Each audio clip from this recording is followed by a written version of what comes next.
Chào buổi sáng cả nhà.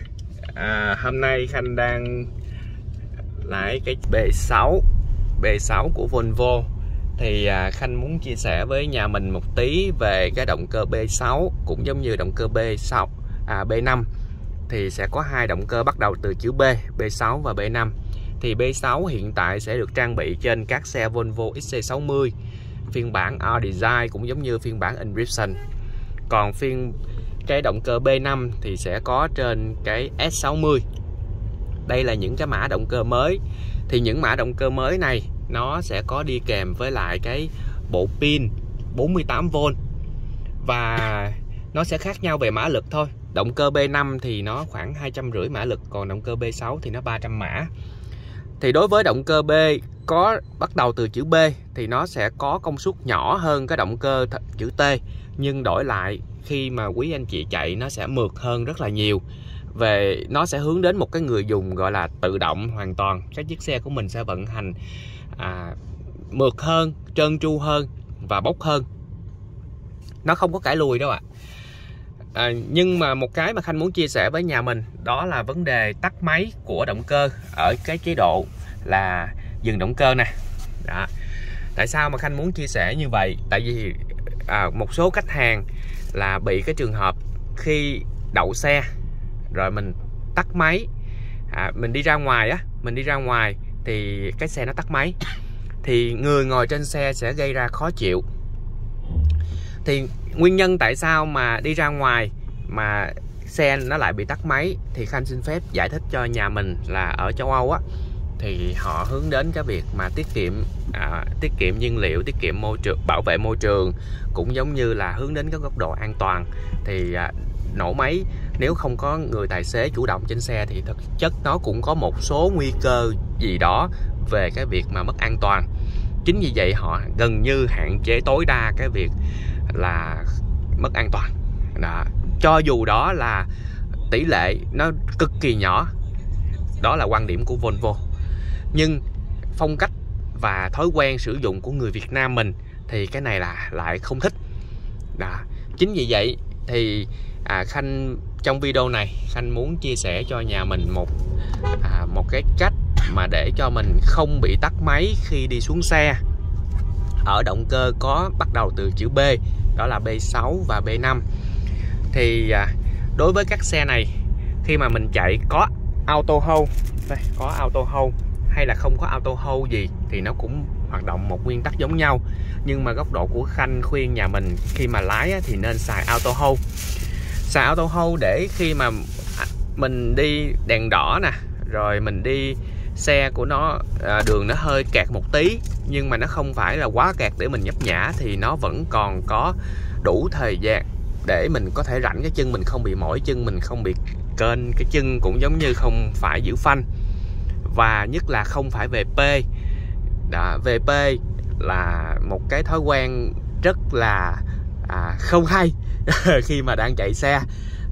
P chỉ dùng khi nào đậu xe thôi. Đó.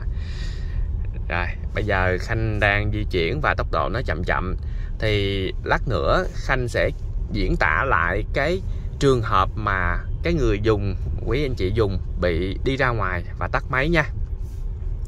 Là do mình khi đối với những cái động cơ này á, mình đi ra ngoài và mình dừng lại, nó đang hiện cái chữ A có dấu móc nè, màu xanh, mà quý anh chị bấm P trước khi anh chị gỡ dây đai an toàn, trước khi anh chị mở cửa xe, thì nó sẽ bị tắt động cơ. Anh chị nhớ giúp dùm Khanh. Anh chị đậu xe lại, chữ A này nó sáng đèn xanh, mình bấm P, tức là bấm về P trước khi mình mở cửa, trước khi mình tháo dây đai an toàn, thì nó sẽ tắt động cơ. Đó. Thì để không bị tắt động cơ thì mình phải thay đổi cái thói quen đó đi, là trước khi mà mình về P thì mình dỡ dây đai an toàn ra, thì nó sẽ không bị tắt động cơ. Hoặc là mình đã về P rồi thì mình sẽ đệm thêm một tí ga ở trên chân ga. Tại vì lúc mà quý anh chị về P á, thì cái dòng tua cái hộp số của mình đã bị ngắt ra rồi, thì mình để một tí ga lên để cho cái chữ A này nó tắt đi. Đây, chữ A này nó đang tắt nè. Thì cái xe của mình sẽ vẫn nổ máy. Nhưng góc độ của Khanh thì Khanh khuyên nhà mình nên là dỡ dây đai an toàn trước khi về P để mình an toàn hơn. Đôi khi mình dậm phanh mà mình nhấn P nó không ăn thì lúc đó cái xe mình sẽ chạy ra trước. Như vậy nó cũng lại mất an toàn. Thì cái cách đầu tiên nó sẽ là hay nhất nha. Lát nữa thì Khanh sẽ thực hành lại cái việc mà tắt máy cho nhà mình coi, để nhà mình có thể hiểu rõ hơn. Mà tại sao Khanh chia sẻ với nhà mình là nên dỡ dây đai an toàn hoặc là mở cửa ra luôn trước khi bấm P để không bị tắt máy.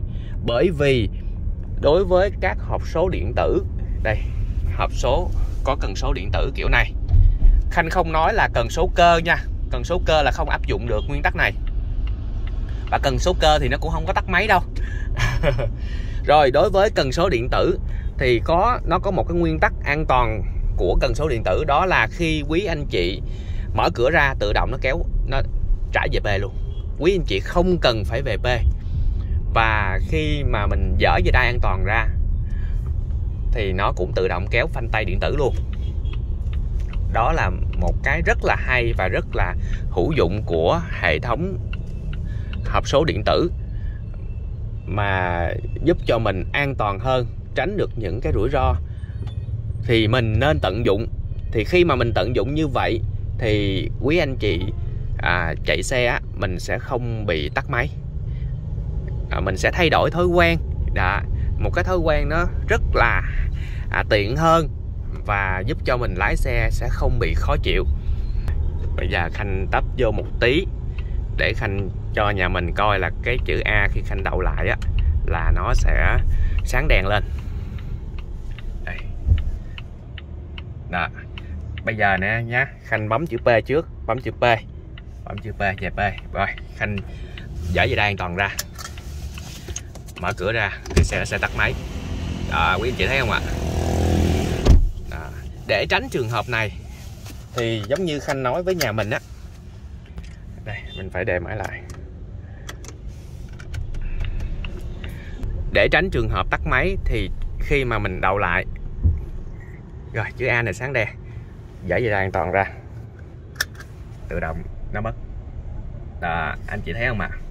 Cái thói quen này cực kỳ an toàn. Và khi mà mình mở cửa ra, đang còn chữ D nha, mở cửa ra nè, nó về P luôn, cần số về P luôn. Đấy, cần số về P luôn nè. Cần số điện tử nó sẽ tự động về P. Một cái cách thứ hai nữa mà Khanh chia sẻ, Khanh ưu tiên khuyến khích nhà mình sử dụng cách này nha. Rồi một cái cách nữa là Khanh đậu lại nè. Rồi một cái cách nữa mà Khanh khuyên nhà mình, đó là khi mà nó hiện ra màu xanh này nè, rồi mình bấm P, giống như một cái thói quen hàng ngày của anh chị, bấm P rồi mình đệm chân ga một tí là tự động cái chữ A nó mất đi. Đó, thì khi mà anh chị đi ra ngoài, mở cửa rồi đi ra ngoài thì nó sẽ không bị tắt máy. Đây là hai cái cách mà giúp cho nhà mình không bị tắt máy khi đi xuống xe.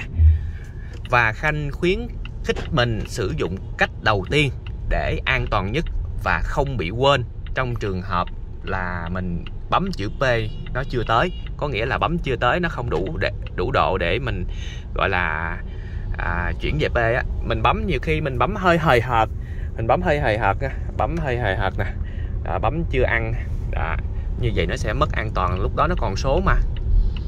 Rồi, cảm ơn cả nhà đã theo dõi các video của Khanh. Một cái chia sẻ nho nhỏ để cho nhà mình có thể gọi là vận hành cái chiếc xe hay hơn, thay vì cảm thấy nó phiền phức. Bye bye và xin hẹn gặp lại ạ.